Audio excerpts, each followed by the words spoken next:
Good morning friend, welcome back to my channel. তোমরা সকলে কেমন আছো? আশা করি তোমরা সকলে অনেক ভালো আছো। তোমাদের ভালোবাসা ও আশীর্বাদে আমিও অনেক ভালো আছি। আর আগেই বলি, আজকের ভিডিওটা সম্পূর্ণ অন্য একটা ধরনের ভিডিও, তো তোমরা সবাই দেখো। আশা করি তোমাদের আজকের এই ভিডিওটি অনেক ভালো লাগবে। তো দেখো, সকালে সকালে পুজো করে নিয়েছি, আর এখন তোমাদের সাথে একটা অন্য জিনিস শেয়ার করবো। দেখো, ঠাকুরঘর থেকে এসেই কিন্তু আমি ভেবেছিলাম যে আজকে একটা আনারস কাটবো। আনারসটা অনেক দিনই আনা হয়েছে, কিন্তু সেভাবে সময়ের অপেক্ষায় বলতে পারো কাটা আর হয়নি। তো আজকে ভাবলাম কাটবো। তার জন্য কিন্তু আমি এর আগে মাঝে একটা ভিডিও দেখেছিলাম ইউটিউবেই, যে আনারস কাটার একদম সহজ পদ্ধতি। তো সেইভাবে ট্রাই করছিলাম। এর আগে তো অনেকভাবেই আনারস কেটেছি, তো ভাবলাম আজকে যখন এই ইউনিক পদ্ধতিটা দেখলাম, তাহলে সেইভাবেই কাটা যাক, আর আমার বন্ধুদের সাথেও সেটা শেয়ার করা যাক। তার জন্য দেখো, আনারসের মুখটা আগে কেটে নিয়েছি। তারপরে আমাদের বাড়িতে যে ছুরিগুলো থাকে, তো এই ধরনের ছুরিতে সাধারণত হয় না, যে আমি যে ধরনের ছুরিতে কাটছি, যেগুলো চৌকো ধরনের ছুরি, ওইগুলোকে কী বলে আমি জানি না। ওই ধরনের ছুরি হলে খুব ভালো হয়। তো যাই হোক, আমি চেষ্টা করছি, দেখো রেজাল্টটা কী আসে। খুব সহজেই আনারস কাটে। অনেকেই হয়তো আনারস খেতে আমরা ভালোবাসি, তো আনারস কাটার জন্য কিন্তু অনেকেই এটাকে অ্যাভয়েড করে, বাট আমি নিজে কিন্তু ব্যক্তিগতভাবে আনারস ভীষণ পছন্দ করি। তো আনারস খেলে অনেকের গাল চুলকে, অনেক ধরনের সমস্যা হয়। তো সেক্ষেত্রে এইভাবে আনারস কাটলে তোমাদের কিন্তু এরকম ধরনের কোনো সমস্যাই হবে না। তো আমি ফার্স্ট টাইম দেখেছিলাম, আমার তো বেশ ভালো লেগেছিলো মানে দেখতে ভিডিওটি। তো আমি ভাবলাম সেভাবেই ট্রাই করি। তো দেখতেই পাচ্ছ, আনারসের ভেতরে যে দণ্ডটা থাকে, সেই দণ্ডটাকে কিন্তু আমি ছুরি দিয়ে কেটে বের করার চেষ্টা করছি। তোমরাও এমনভাবে করতে পারো। আর আলটিমেট শেষে ব্যাপারটা কী হচ্ছে সেটাও তোমাদের সাথে শেয়ার করব।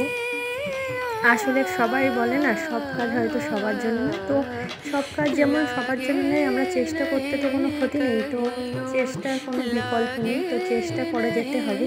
তো এখন দেখো, আমি ছুরি দিয়ে কাটছিলাম, তো কোনোভাবেই আমি কাটতে পারিনি, আর আমার ছুরিটাও খুব একটা ভালো ছিল না। যাই হোক, আমি কিন্তু বটি নিয়ে নিয়েছি, এইটাই আমার কাছে খুব ইজি মনে হয়েছে। দেখো, তারপর কিন্তু আমি সমস্ত গায়ের খোসাগুলো ছাড়িয়ে নিচ্ছি। আর আনারসের যে এই যে চোখগুলো থাকে না, এইগুলোই কিন্তু আনারসের সবথেকে বিরক্তিকর জিনিস। আর এটার জন্যই কিন্তু আমাদের গলা ধরার থেকে শুরু করে নানা ধরনের সমস্যা। তো এবার এইগুলো যে চোখগুলো আছে, এই চোখগুলো কিন্তু বটির সাহায্যে আমি কেটে নেব। তোমরা ছুরির সাহায্যেও কেটে নিতে পারো, তাহলে কিন্তু এই গাল ধরার আর কোনো ভয় থাকবে না। তো আমিও কিন্তু একটা ভিডিওতে ঠিক এভাবেই দেখেছিলাম, বাট ওরা কিন্তু এই চোখটাকে বটির সাহায্যে আমি যে তুলছি, এরকমভাবে তুলছি আর অনেকটাই বাদিয়ে কাটলে তাহলে এই চোখগুলো তোমাদের আর কোনো ঝামেলা করবে না। তো আমি যেহেতু বাদিয়ে কাটিনি, তো আমার কাছে এই বটি দিয়ে কাটা এইভাবেই কিন্তু সহজ মনে হয়েছে আনারসটা। তো ছুরির সাহায্যে হয়তো মাঝখানের দণ্ডটাকে তুলে নিলেও, ওর থেকেও আমার মনে হয় যে বটির সাহায্যে যদি আমরা কেটে মাঝখানের দণ্ড অংশটাকে যদি আমরা বাদ দিয়ে দিই, তাহলে কিন্তু আনারস কাটা অনেক সহজ বলে আমার মনে হয়। আর এই আনারস কাটতে যেই আমি কিন্তু আজকে বিপদেও পড়ে গেছি। তো কি হলো সেটাও তোমরা এই ভিডিওতে দেখতে পারবে।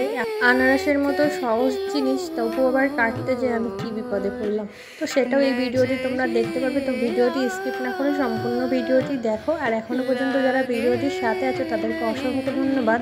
আমার নতুন বন্ধু, পুরনো বন্ধু যারা আমার ভিডিও দেখো, তোমাদেরকে অনেক ভালোবাসা, অনেক শুভেচ্ছা, বড়োদেরকে প্রণাম আমার। আর দেখো, আনারস তো আমি ঠিকই কাটছিলাম, হঠাৎ করে আমার নিজের আঙুলটাই কিন্তু আনারস কাটতে যেয়ে কেটে ফেলেছি। তো সেটা ভাবলাম তোমাদের সাথে শেয়ার করবো না, তারপর ভাবলাম যে না, সবটাই তোমাদের সঙ্গে যখন শেয়ার করি, এইখানে আর বাদ দেবো না। খুব সামান্যই কেটেছে, কিন্তু আনারসটা কাটতে গিয়ে যে এইভাবে আমার হাতটা কাটবে, আমি একদমই কিন্তু কল্পনা করতে পারিনি। এখন আনারসটাকে মেখে নেবো চিনি ও লবণ দিয়ে। তো এটা কিন্তু খুব খেতে সুন্দর লাগে। আর আনারস খেতে তোমরা কারা কারা ভালোবাসো সেটা অবশ্যই কমেন্টে জানিও। আমি নিজে কিন্তু আনারস খেতে প্রচুর ভালোবাসি। আমার সমস্ত ফলের মধ্যে আনারসটা সবথেকে বেশি প্রিয় বলতে পারো। অনেকেই আমরা অনেক ফল খেতেই ভালোবাসি, তার মধ্যে আনারসটা কিন্তু আমার কাছে বিশেষ একটা বলতে পারো গুরুত্বপূর্ণ ফল। আর দেখো, আমার কিন্তু আনারস কেটে আনারস মাখানো কমপ্লিট হয়ে গেছে। তোমরা যারা খাবে চলে আসো, আর আমি এই আনারসটা তো অবশ্যই খাবো। তোমরা আমার সাথে থাকো, দেখতে থাকো। আর এদিকে দেখো, বাইরে হচ্ছে বৃষ্টি, আর বৃষ্টিতে বাড়ির সামনের যে রাস্তা, এমনিতেই তো রাস্তায় কাজ হচ্ছে, বিচ্ছিরি একটা অবস্থা। তারপরে দেখো, রাস্তা দিয়ে মনে হচ্ছে বন্যা হয়ে গেছে, এতটা জল হচ্ছে। আর রোজ এই বৃষ্টি সত্যি আর ভালো লাগছে না, বিরক্তকর লাগছে। কবে যে রৌদ্র উঠবে কে জানে।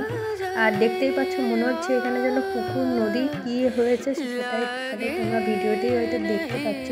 ওয়েদারটা সত্যি ভীষণ খারাপ। তো এরকম ওয়েদারে একদমই কিন্তু কোনো কাজ থেকে শুরু করে কোনো কিছু করতেই আমাদের মন বসে না। তবুও কাজ করতে হবে, সব কিছুর নিয়মেই চলবে, কোনো কিছুর জন্য কোনো কিছু কিন্তু বন্ধ হবে না। আর এই বৃষ্টিতে সবথেকে বড় যে সমস্যা আমাদের গ্রামেতে, তো আমাদের গ্রামের প্রত্যেকটা মানুষই হয়তো ফেস করে, তোমরা বাইরে যারা থাকো শহরে থাকো তারা ফেস করো কিনা জানি না, তবে এই পোকা মাকড়ের কিন্তু বিশেষ উপদ্রব হয় এই বর্ষাকালে। তো এদের জ্বালায় কিন্তু একদম অস্থির, ঘর বাড়ি ছাদ যেখানেই তাকাবে শুধু এদেরকেই কিন্তু দেখা যায়। আর এটা কিন্তু আমার তো ভীষণ ভয় করে, বিশ্রী একটা জিনিস। তবুও যতটা সম্ভব চেষ্টা করি সব কিছু পরিষ্কার পরিচ্ছন্ন রাখার। তারপরও দেখো এরা কিন্তু এদের উপদ্রব কিন্তু কম নেই। আর যারা গ্রামে থাকো তারা তো প্রত্যেকেই জানো যে বর্ষার সময় চারিদিকটা কতটা নোংরা হয়ে যায়। তো সেই ক্ষেত্রে দাঁড়িয়ে বর্ষাকালটা যতটা ভালো লাগে অনেকের, তো আমার কাছে তো একদমই ভালো লাগে না। আমি নিজেও আগেও তোমাদেরকে বলেছি বর্ষাকাল আমার একদমই পছন্দ। বর্ষা শীত এগুলো আমার একদমই ভালো লাগে না। অনেকে বলে শীতকাল বর্ষাকাল এগুলো নাকি খুবই ভালো, তো আমার কাছে একদমই না। আর এদেরকে দেখো কতগুলো জড়ো করেছি আমি, আর এদেরকে তো মারতেই হবে। আর ঘরের মধ্যে যেখানে সব জায়গায় কিন্তু এদেরকে দেখা যাচ্ছে, তো যতটা সম্ভব চেষ্টা করি পরিষ্কার পরিচ্ছন্ন রাখার। তার ভেতরেও কিন্তু এদের উপদ্রবের শেষ। আর দেখো অনেক দিন ধরে আইসক্রিমগুলো বানানো হয়েছিল, কিন্তু আইসক্রিম সবাইকে দিলেও আমি নিজে আইসক্রিমটা খাইনি। তো আজকে অনেক দিন পর ইচ্ছা করছিল যে আজকে একটু আইসক্রিমটা খাওয়া যাক, কেমন হয়েছে টেস্টটাও একটু দেখি।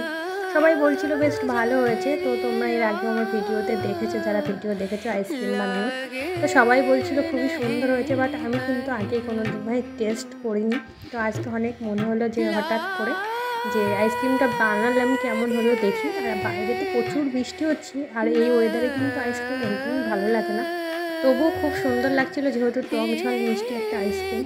আর এই আইসক্রিমটা কিন্তু খেতে অসাধারণ হয়েছিল, কেননা মশলা দিয়ে যেহেতু মশলা আইসক্রিম। আর এই বর্ষার সিজনেও কিন্তু খুবই ভালো লাগছিল। বাইরে হচ্ছে বর্ষা আর ঘরের ভেতরে আমি কিন্তু আইসক্রিম। তো আজকের দিনটা কিন্তু আমার ভীষণ সুন্দর কেটেছে। এদিকে আমার প্রিয় ফল আনারস খেলাম, তারপর কিন্তু আনারস। অ্যাকচুয়ালি কী বলতো, নতুন নতুন জিনিস বানাতে আর সেটা অন্যকে খাওয়াতে এটা আমার ভীষণ ভালো লাগে। আর আমি নিজেও কিন্তু খেতে খুবই ভালোবাসি। তো নতুন নতুন কোনো কিছু মনে হলে সেটা কিন্তু তৎক্ষণাৎ আমি বানাই আর সবাইকে সেটা টেস্ট করাই। এইভাবেই আস্তে আস্তে ছোটো থেকে কিন্তু আমার এই সমস্ত জিনিসগুলো শেখা। তো বন্ধুরা আজকের ভিডিওটি তোমাদের কেমন লাগলো সেটা অবশ্যই কমেন্টে জানাতে ভুলো না। ভিডিওটি ভালো লাগলে অবশ্যই চ্যানেলটি সাবস্ক্রাইব করে আমার পাশে থেকো।